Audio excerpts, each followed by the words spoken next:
नमस्कार दोस्तों, स्वागत है आपका सिंपल नॉलेज में। दोस्तों, ये बौद्ध धर्म से रिलेटेड मेरी थर्ड वीडियो है।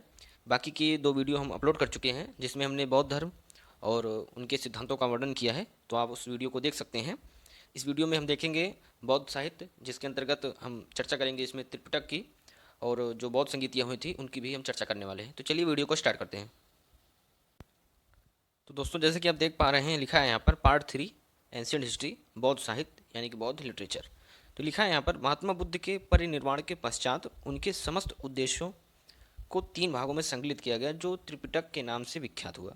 यानी कि जब महात्मा बुद्ध की मृत्यु हो गई या उन्हें निर्वाण की प्राप्ति हो गई, उसके बाद जो उन्होंने अपने उद्देश्य दिए थे और उनकी जो शिक्षाएं थी उनका संकलन किया गया, और उन्हीं संकलन को त्रिपिटक नाम दिया गया, जिसका हम चर्चा करने वाले हैं।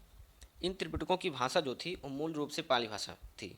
यानी कि जो त्रिपिटक का संकलन किया गया जिस भाषा में, उस भाषा का नाम था पाली भाषा।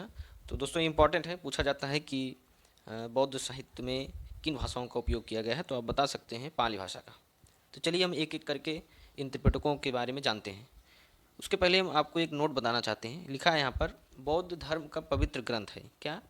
त्रिपिटक। त्रिपिटक को बौद्ध धर्म का पवित्र ग्रंथ माना गया है, तो आप इसे याद रखिएगा।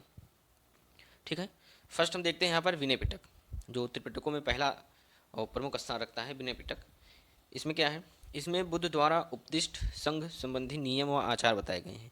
इसके संकलनकर्ता उपाली हैं। दोस्तों, उपाली जो कि महात्मा बुद्ध के शिष्य थे, इन्होंने विनय पिटक का संकलन किया है। और इसमें जो उनके संघ थे, यानी कि बौद्ध धर्म का जो संघ था, उसमें किस प्रकार के नियम थे और आचार थे, उन सभी चीज़ों का इसमें जिक्र किया गया है। तो ये थे विनय पिटक। सेकेंड हम देखते हैं सुत्त पिटक। सुत्त पिटक में यह त्रिपिटकों में सबसे बड़ा तथा सर्वश्रेष्ठ माना जाता है। इसमें बौद्ध धर्म के उपदेश संकलित हैं। इसके संकलनकर्ता आनंद थे। आनंद जो कि आप जानते हैं महात्मा बुद्ध के सबसे प्रिय शिष्य थे। उन्होंने सुत्त पिटक का संकलन किया है और इसमें महात्मा बुद्ध के उपदेशों का संकलन किया गया है। नोट हमने यहाँ मेंशन किया है, लिखा है यहाँ पर, इसे बौद्ध धर्म का शब्दकोश कहा जाता है। तो आप इसे भी याद रखिएगा कि बौद्ध धर्म का शब्दकोश किसे कहा जाता है, तो सुत्त पिटक को। थर्ड हम देखते हैं अभिधम्म पिटक। दोस्तों, अभिधम्म पिटक, इसमें बुद्ध के धार्मिक और दार्शनिक सिद्धांत समाहित हैं।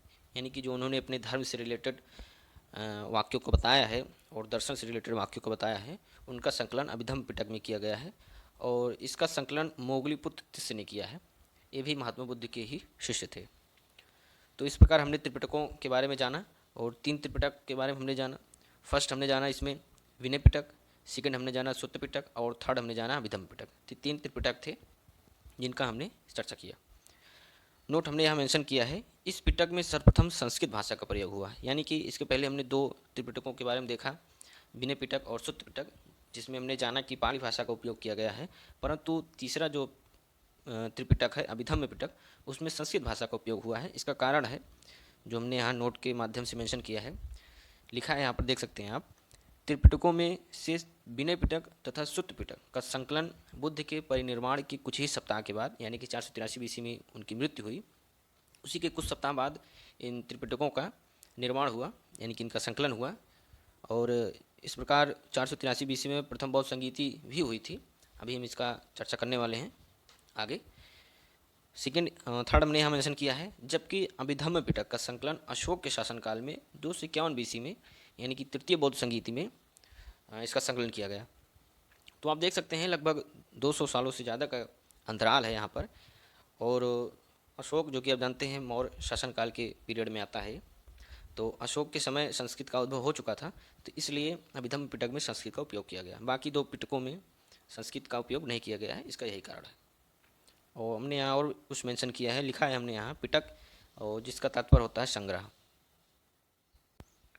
तो दोस्तों, आगे इसी क्रम में हम और बौद्ध साहित्य के बारे में जानते हैं जो कि इम्पॉर्टेंट है।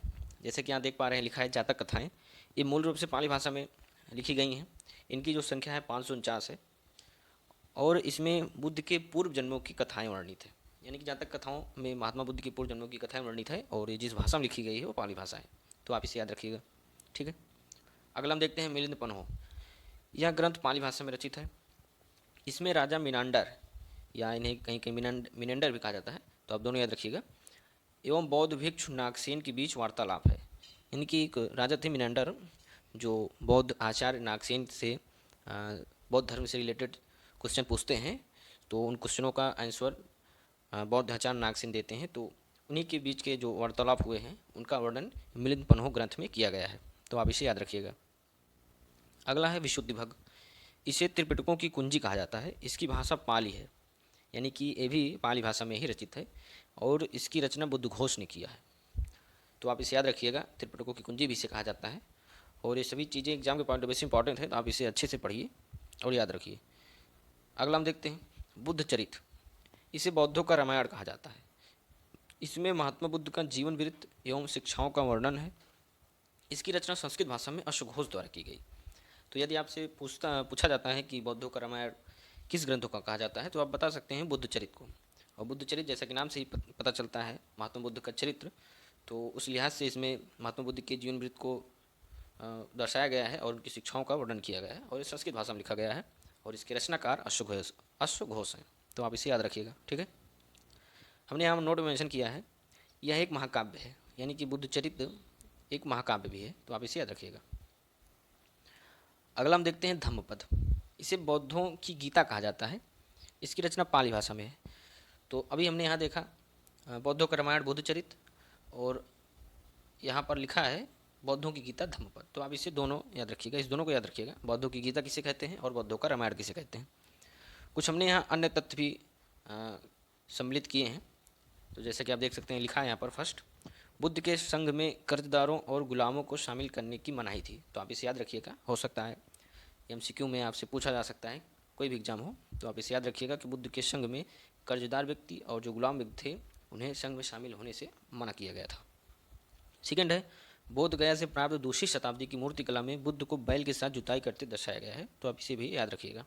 थर्ड है, बौद्ध मठ शिक्षा के महान केंद्र के रूप में विकसित हुए, यानी कि जो बौद्ध मठ थे बाद में वो शिक्षा के महान केंद्र के रूप में विकसित हुए, जिन्हें आवासीय विश्वविद्यालय कहा जा सकता है।